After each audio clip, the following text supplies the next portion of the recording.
Bloomberg Audio Studios. Podcasts, radio, news.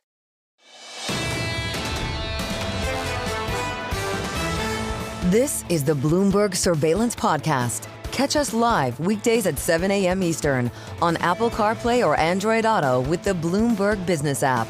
Listen on demand wherever you get your podcasts or watch us live on YouTube. No one better than Anastasia Amoroso, Chief Investment Strategist at iCap, who was trumpeting large cap growth, participate when it was a very lonely call. Let's recapitulate right now. I'm hearing people come over to the Amoroso side. Is it still large cap growth in tech? Look, I think so. I think back in March, we were talking about the sell-off being temporary. And of course, we're now in late May, and here we are, the S&P is up. And actually, we talked about software, and software is up. AI software in particular is up about 12% for the year.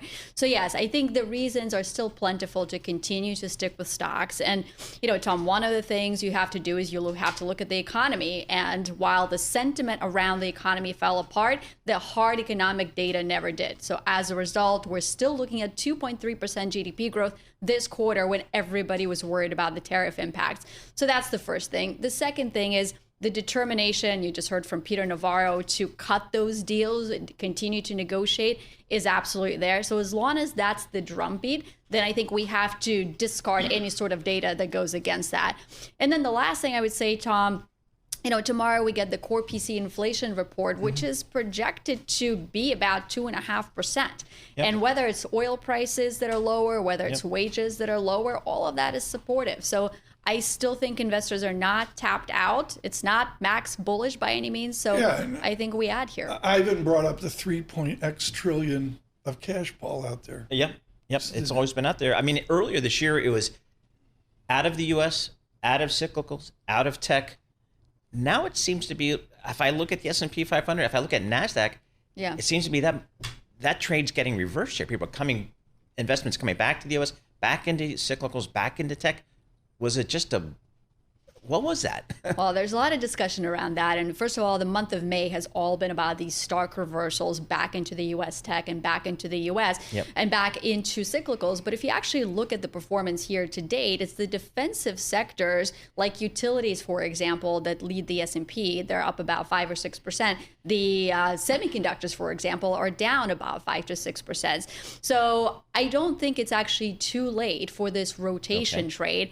And look, we were never in the camp of the U.S. exceptionalism being over, because what's not over, for example, is the fact that we have one of the most constructive tax policies relative to our developed market peers. The fact that the corporate tax rate in the U.S. is 21%, and with some write-offs, maybe the effective one is even 18%. That is a very constructive environment to do business in the United States. And obviously, that's what the administration is trying to foster through tariff policy as well.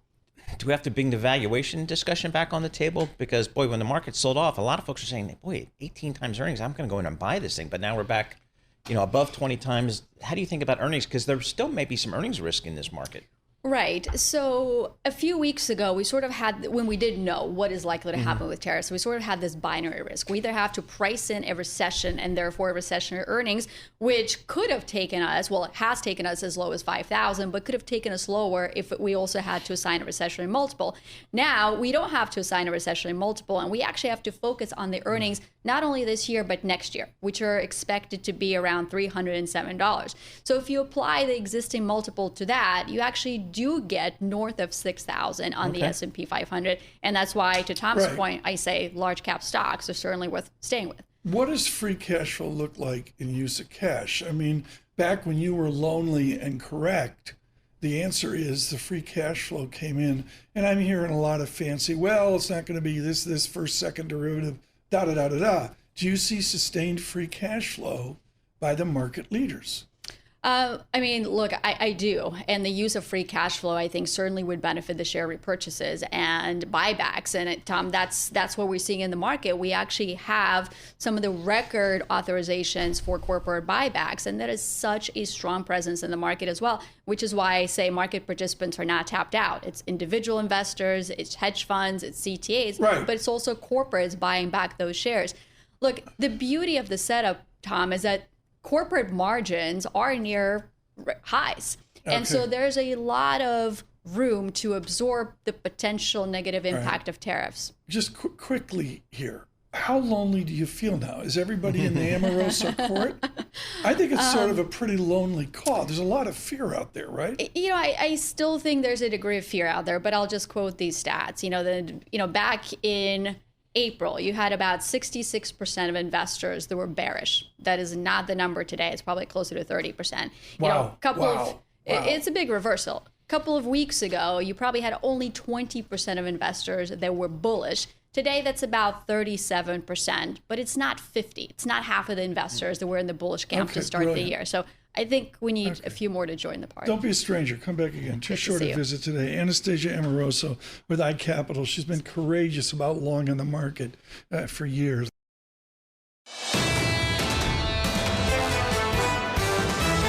You're listening to the Bloomberg Surveillance Podcast. Catch us live weekday afternoons from 7 to 10 a.m. Eastern. Listen on Apple CarPlay and Android Auto with the Bloomberg Business app. Or watch us live on YouTube.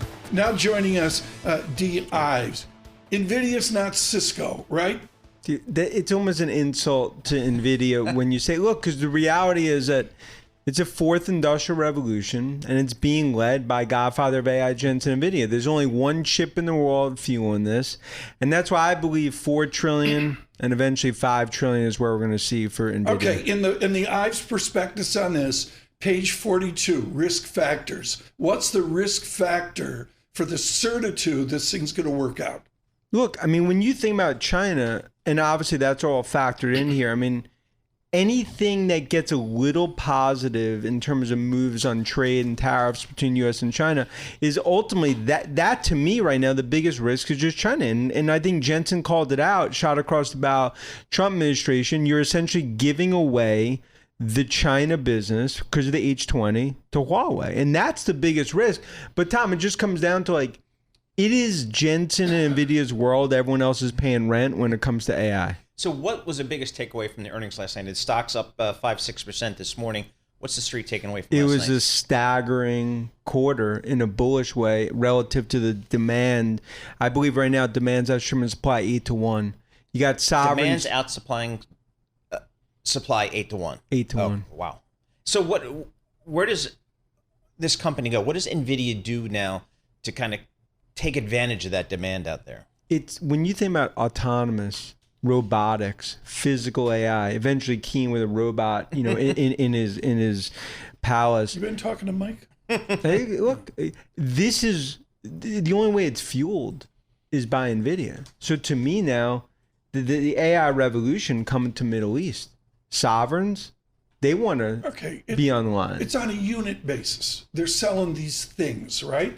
Do you have a linear? I mean, I got 77% up free cash flow. But these numbers, we've never seen this. Yep. How do you extrapolate the unit growth into the future? Forget about price. Forget about tech boys with their fancy shoes and you going out to all the conferences you go to. On a unit basis, is it a linear extrapolation? Look, it's unprecedented in terms of what we've seen. But to give granted, but if you look, it's linear. But to the point that right now, you only have 3% of enterprises in the U.S. that have actually even gone down the AI path. So when you think about the demand trajectory and where we ultimately see this playing out, I mean, you will be on a trajectory to $10 in earnings Cincinnati, power. Paul Nosey Cold, Procter & Gamble. What in God's name is Wella Balsam shampoo? What are they going to do with AI? They're going to look at marketing, penetration of customers. They're going to look at all of their data, probably 70% of it that basically they've not analyzed, and they're going to come up with 8, 10, 15 use cases for how AI agents could be deployed, which is bullish from Microsoft, bullish from Messier of AI, Palantir, bullish ultimately for the rest of the food chain. And Paul, I looked at the chart yesterday. I mean, the quiet story at Q2 is the moonshot, and Microsoft maybe record highs this morning. Yep. So Nvidia expects revenue of about $45 billion in the second fiscal quarter, despite new export restrictions costing about $8 billion. That's a headwind. Okay, but let's just talk Apple, and this is why the stock's up. Apples to apples street. Let's just say April 2nd, Liberation Day didn't happen. Street's at 48 billion. Yep. Okay, apples to apples. It would have been 53. Gotcha. A 5 billion. So, Paul, that to me, it's a headwind, but that speaks apples to apples, and everyone recognizes. I mean, you're looking at something that's really been unprecedented relative to what we're seeing with Nvidia. If I'm Nvidia, can my chip guys do a workaround to whatever the U.S. restrictions are? Well, that's the market's basically reading through this, saying at one point you're going to have to come to the table. Part of negotiations, when you look at chips on the table, it's Nvidia, it's Apple. When you think about Trump administration coming to the table, and that's something where there could be some workaround. The $8 billion that they've given away, maybe half of that they get back. Okay, Apple. Unfortunately, the chart doesn't look like Microsoft. I got Apple right now down 22% from the peak. We don't have time for the why. How does Tim Cook turn it around? I mean, this continues to be a Hall of Fame moment in terms of how he's navigated. Hall of Fame moment. Come on, you bought it. Paul told me to buy this thing at the beginning of the year. I'm down 22%. But it's not a Hall of Fame moment. It's a Hall of Fame moment relative to the China tariffs and getting around it, and ultimately India being the life raft. You can have 65-70% of assembly coming out of India. And I think, look, no company is more caught in the storm when it comes to tariffs than Cook and Cupertino. We'll be at WWDC. It's the start of that broader AI strategy. Yeah, but you said that last year. 100%. I love busting this. No, and Tom, if you take out tariffs, this is a stock that's $40 to $50 higher. So my view is that Cook is 10% politician, 90% CEO. He'll navigate around this. And I think we sit here 6 months from now, the name that I think is way mispriced is Apple. Get one more in here. Elon's going back to work, it seems like. What do you expect over the next six months from Tesla? Look, I mean, the dark chapter's over, right? And I think it's bullet because now the autonomous and robotics future is here. And ultimately, look, it was a fork in the road moment. He bet on Tesla. And now I think even though there is still some brand damage that remains, we believe the path to a $2 trillion market cap for Tesla is now on the table. Lisa, if your daughter in her prom, if her date shows up in a tuxedo that's that pink. No, that's the trend now. That's what the kids are doing. What the kids are doing for prom. The kid's going to show up in a Dan Ives tuxedo? With everything like bananas, pineapples, like whatever on the suit. Yeah, like I said, a Dan Ives tuxedo. Yes. Because I keep waiting for the Keene pink bow tie. Yeah. I think with AI it could be coming. Yep. With AI.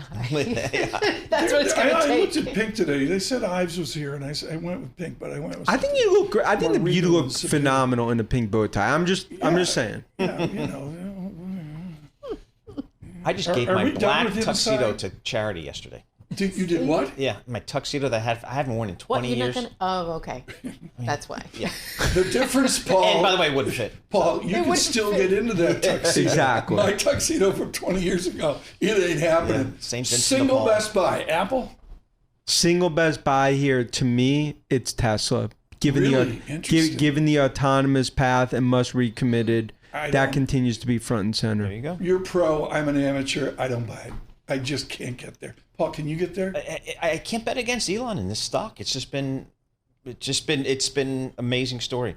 And if he's back, if he's really back, that's good for the company. He's back. That's the way we roll. Dan Ives with Wedbush. Thank you so much. This is the Bloomberg Surveillance Podcast. Listen live each weekday starting at 7 a.m. Eastern on Apple CarPlay and Android Auto with the Bloomberg Business app. You can also listen live on Amazon Alexa from our flagship New York station. Just say, Alexa, play Bloomberg 1130. The most important interview of the day, folks. Riveting America is with Andrew Gilbert joining us now.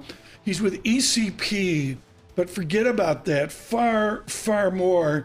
Andrew Gilbert has a massive cred out of Stern on data centers. Yep. You need to power utilities.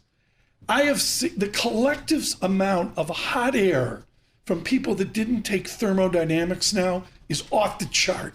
Cut to the chase. Is retail electric America going to pay for Microsoft or Nvidia's data center electric bill?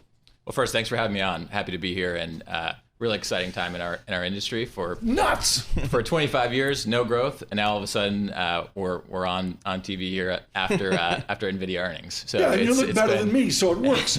Are we going to pay for Nvidia's data center? Yeah. So across, it's a great question. Across the country, regulators are trying to figure out how to make those companies pay for it, how to make Microsoft, Amazon pay for it. You have And a so confidence they will. they will. And I think they're already finding a better way to do that in competitive markets. So regulated utilities want you and I to pay it on our Con Ed bill, but in competitive markets, it's different. Companies like ours invest in competitive generation, and we take the risk. And I think that's the big difference between regulated areas like the southeast of the country and competitive markets like the northeast and Texas.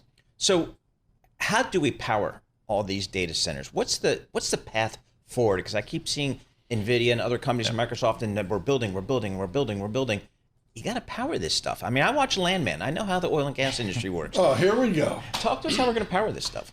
With everything. Okay. Yeah, this is an industry that really, again, hasn't had much demand growth. All of a sudden has an explosion of it. And so we're going to need electricity from all sources. Gas is going to have to be a big component of it, renewables as well. And that stuff faces challenges with tariffs and protectionist policies, with tax credit risks on the renewable side. On the gas side, it's just an industry that for a while was sort of adapting to almost no growth. So companies like GE Vernova and Siemens are ramping up production capacity, but it's not there yet. So it's going to take time. Is it a public-private partnership here? What's the regulatory environment that you guys on the financial side need to see? Uncertainty's been, I think, used a lot in this show and many shows recently. We need policy certainty. The industry is ready to make the investments needed. The industry. What is the industry? Is it just the power industry? Is it old? Is it ExxonMobil? Is it the green Dominion people? Electric? It's competitive generators like Constellation, Vistra, NRG, Talon, companies like that are the companies that are going to move more quickly than regulated utilities. But regulated utilities, the Dominions, the Southerns, they will be part of this too. GE Vernova, GEV, I really don't know what it is. All I know is Mr. Culp's a genius. I got a moonshot 150 to 485. Is that the future of your business, whether it's private, like your shop, like ECP, or public utilities, boring, grandma stock, Dominion, I need a dividend increase? Is this total return of GE Vernova the future? It's all about the shortage of gas turbines. That's what's driving GEV's performance, and that's what we're seeing. Yeah, but gas turbines aren't spinning windmills going around. Don't give me this renewable energy song and dance. Is traditional energy, dare I say coal, going to power Microsoft's need for the 14th data center? Coal will not. Coal will survive a bit longer, but it's declining, and that's not going to change. Gas has really changed. Gas has been the biggest kind of replacement of coal, and that's going to accelerate because data centers need 24/7 electricity. Wind and solar don't provide that, but wind and solar are cheap and they can be constructed quickly. So we need all of it. To meet this challenge, you can't do it with one fuel source. See, that's what I've understood. You got to have it all. Talk to us about nuclear. I like the modular nuclear things. Pop that baby right next to a data center and let it power it. Is that realistic? Well, if you're willing to pay, 7 times the price of gas, maybe. Really? And we think it will be a factor. That cost will come down over time, but it's not ready 2 years from now. It's probably 10 years from now. Oh, man, I thought that was a cool Let technology. me interrupt. It is. Well, this is fascinating. He's going to be with us for the next 4 hours. Andrew Gilbert with us. He's partner at ECP. We've been dying to do this. Paul's in the meeting at 3 a.m. When are we going to do data centers? We're doing it right now. Are the tech companies open or are they opaque about their plans? Like, they're like, we have to keep our image up. We have, Cupertino, they're out there wearing sneakers and, they're Lululemon and all that. Are they transparent about their electrical demand needs? Well, we mentioned uncertainty. What's certain is the top 5 or 6 companies are going to spend $400 billion a year on this stuff. And that's that's going to drive electricity demand growth. Yes, per year. On the opacity, sure, it's hard to get projects connected. So if you're a Meta and you have a 2 gigawatt need, you're going to apply for projects in different parts of each market and hope that one of them kind of gets service, gets connected. So you've got to make sure, you've got to have contingency plans. So I think they're doing some of that. I think they're becoming more transparent. You're 38 years old, dude. How did you guys are doing some serious stuff at ECP. What's the focus of what you guys are doing? You're investing equity, credit for power generation. Where's the next 5 years? As I mentioned before, this industry was, even though electricity I think is the most exciting commodity in the world, nobody cared about it 3 years ago. And I've seen you at a bar. The whole bar goes to sleep when you start talking gigawatts. But So- that is our focus, and it's an industry that all of a sudden is growing. Is this a administration that wants to support smart energy development, whether it's fossil fuels or green? I hope so. Okay. How'd you react when Spain went dark? To Yeah. me, the heart of the matter, I did a little bit of the act. I survived thermodynamics, folks. Not quantum mechanics, but that's a different story. Okay, great. Spain goes dark because of the grid, and the rap is, I'm speaking out of turn, folks, a bunch of touchy-feely theory. How does America avoid a pitch black Spain for 2 days? I think it's about paying and compensating generators for reliability. A big challenge in the electricity market is the capacity that's not needed most of the time, but is needed in that Right. 5% scenario. And you've got to make sure those units are compensated, and they're starting to be. In honor of Dan Fuss, Boston, Loomis Sales, can Quebec Hydro come to the rescue? Can the Canadians be a data center conduit to keep us in, or is it just too far to get it to some data center in French Hills, Arkansas?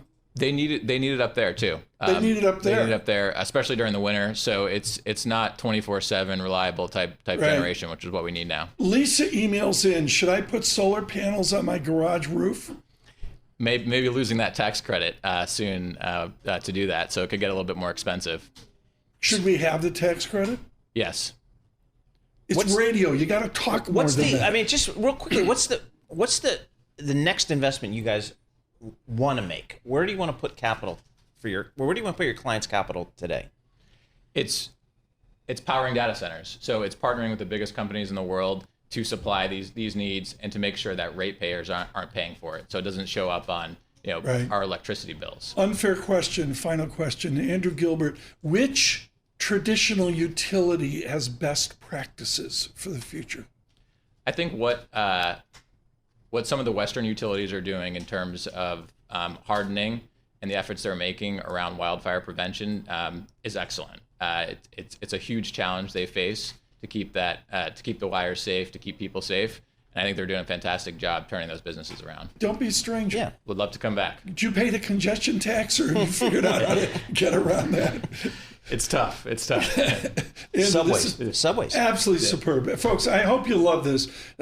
Somebody said, Lisa or Paul came to the rescue and said, get some geek on all this data center electric stuff. Andrew Gilbert. Yep. Did you take thermodynamics in school? I did not. I'm not bright enough for that stuff. Oh, that's probably that's why why you're I'm in so finance. good. He's a banker. Andrew Gilbert, thank you so much. With ECP, we'll do this again. Thanks for having me. It's a story, huge story.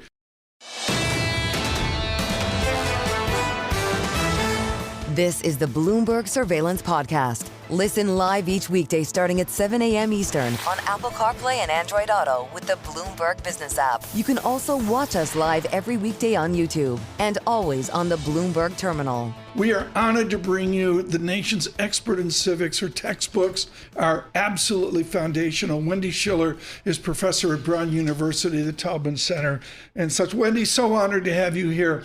The document is incredibly detailed for a hack like me. Halfway through on page 25, discussion, they go right to the Schiller matter. They go right back to 1788, James Madison, Federalist number 48. Where's the legislature? Whatever you believe in, folks, whatever the issue is, pro-Trump, anti-Trump, etc. Wendy Schiller, where is the legislature in this tariff battle? Well, it's fascinating that the court, this sort of structure for tariff courts, has now intervened and said these are illegal. You would have thought the Congress, which, tariffs are import taxes. Congress, particularly the House of Representatives, has a constitutional authority to generate revenue and to authorize spending. only the House can initiate that. And so they do have jurisdiction over tariffs. And the president can suspend the rules, indefinitely if he so chooses. But the idea was that this is just for an emergency and that the power really rests with Congress. But the Republican-dominated House and Senate has chosen to let the president extend this authority, literally chosen to do that. They could have revoked it earlier this year, but they didn't. So this is really fascinating that now the court that is part of the international trade and domestic trade system has said, no, these are illegal. Where is Congress? What will the appeal process look like? Peter Navarro with us here in an hour and a half from 1600 Pennsylvania Avenue. Professor Schiller, Navarro's going to be apoplectic over this. Who does the Trump administration appeal to? Who are those guys? Well, that's the big question mark. I mean, this is sort of an embedded government structure. So, when you think about the final word, who has the final word, and the Trump administration is not that interested in, any other, structure in the American political system having a power over them, does everything go to the Supreme Court? And the Supreme Court it'd been interesting to watch. We have a lot of decisions coming down in June that we can expect. And, where do they rein in executive power? And the important thing with the Supreme Court is to make sure this isn't about Donald Trump. This is about the balance of power in the system itself. So that's where the adjudication on tariffs lie. In immigration, we've seen the courts say to the president and Congress has authority to make the laws on immigration, make the laws. The president cannot just create immigration law. So is that the same thing that will be applied to tariffs? We're probably about to find out. So Wendy, what happens in the interim here? I mean, I feel like the United States is negotiating with dozens of countries over tariffs. What do I do if I'm, China, Canada, Mexico? What do I do now with this ruling? Well, I mean, when you think about the other countries, you also think about small businesses. Yeah. Rhode Island is a state with a disproportionate amount of small business owners. How do they plan? Are you paying the tax or are you not paying the tax? And I call it a tax because it is a tax, a tariff. What do? Do you raise your prices now? How much do you order? What do we think about the economy? It creates and generates, of course, uncertainty. We saw the markets react badly to major tariffs. Then they come down. Yep. Now the market has settled, but now there's continued uncertainty. So if you're Navarro and you want to make the argument that businesses should invest in the United States, they need a stable, consistent business environment. And right now, the Trump administration is not providing a stable and consistent business environment. How hard do you think the Trump administration will fight this court ruling and fight for its tariff mandates? The instinct to fight comes straight from the top. Yep. Trump is a fighter, and he doesn't like limits on his power. He could be talked into lowering them, and he has been talked into lowering them. And so when you think about this, the president will fight for the sake of retaining executive power. And Congress has to send him a signal eventually, but they aren't acting on that. Again, we look at this tax bill. Once it's out of the way, what does Congress do to assert itself? I don't have great expectations for Congress to assert itself once this tax bill is done. I think the Republicans realize that's about the only thing they're going to get done this year. And your commute across the nation, a hugely eventful Thursday with legal opinions, which we'll brief you on a number of times here across the morning. Good morning on YouTube, worldwide as well. Wendy Schiller of Brown University is with us today. Wendy, I'm just going to cherry pick here on a gentleman from New Jersey. Samuel Alito is on the Supreme Court. Let's assume if it's a decision of 8-1, 7-2, 9-1, whatever, 9-2, 3-4, Alito's leading a certain charge to support the executive branch. Describe the thinking of the people like Judge Alito who says, wait, you three-judge court, you can't do that. Describe Alito's Federalist and Madisonian view. I mean, to me, when you look at Alito and Thomas, they're different, I think, in a way. They vote a lot, similarly, a lot of the time. But Alito truly believes that the entire apparatus of the federal government is far too large and is completely inconsistent with the constitutional structure and the intent of the federal government as it was created, which was basically to protect the national defenses and allow an economy to flourish, but basically let the original 13 colonies live the way they were. They were very different from each other when they entered into the Union.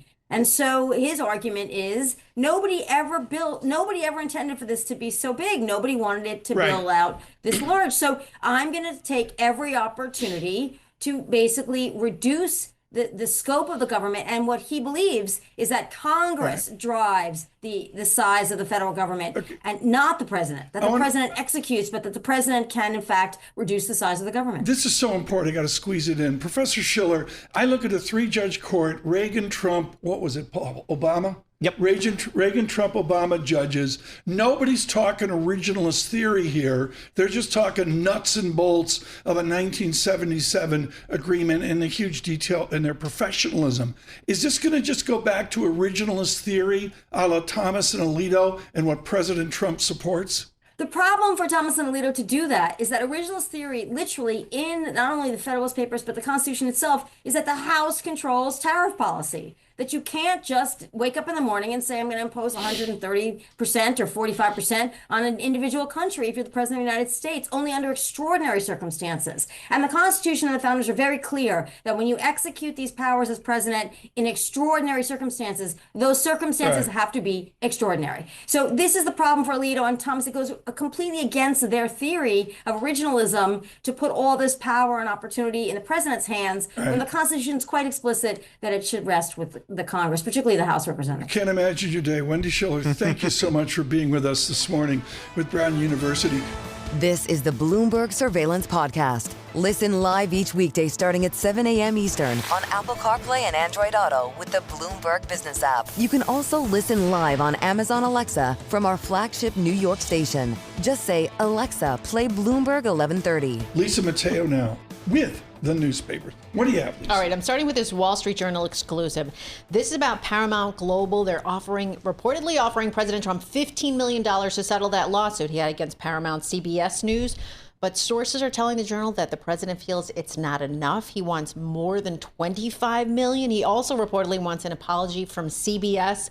If you remember that lawsuit, it all surrounds how the network supposedly edited a 60 Minutes interview with Kamala Harris to make her sound better. CBS says that's not true. But they're also saying that the president's team has threatened another lawsuit against CBS related to bias on its news coverage.